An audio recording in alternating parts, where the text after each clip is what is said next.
Facing TV cameras and reporters, the father of a Taiwanese military officer who violated regulations apologizes and bows deeply.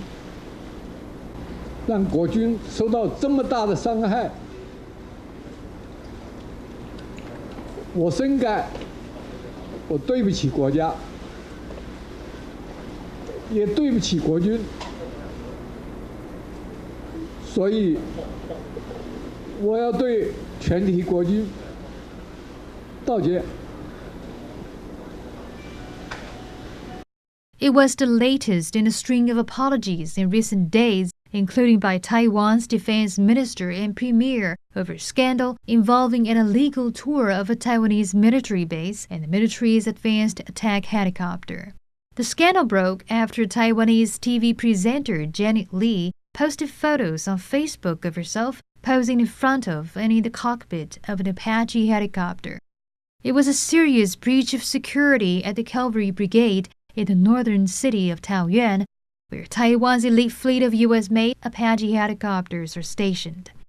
It was later learned that one of the Apache unit's top Army pilots, Lao Naicheng, invited 26 relatives and friends, including Ms. Lee, for a tour of the hangar on the restricted military base in late March.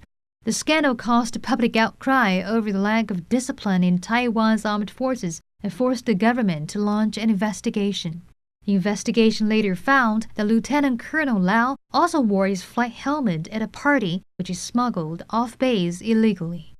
Investigators also found that in February, Lau gave another group of 10 people access to the restricted area, according to the investigation. Colonel Lau was punished with 2 major demerits and could face prosecution by the prosecutor's office in Taoyuan, according to the Defense Ministry spokesman. But Mr. Lau was not alone in breaching security regulations. The Defense Ministry found that his superior had organized a similar tour of the base. A total of 20 military officers and officials were later disciplined or given demerits for negligence and abuse of power. 4 of them, including Lieutenant Colonel Lau, were removed from their posts.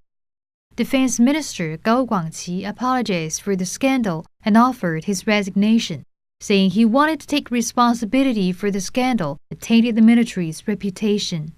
But President Ma Ying-jeou refused to accept his resignation, preferring to focus instead on improving military discipline and instituting a system of punishment for violations.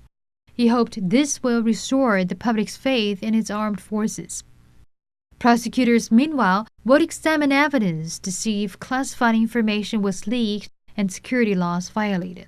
If found guilty of such violations, Mr. Lau could face up to 15 years in jail. CNA, Taipei.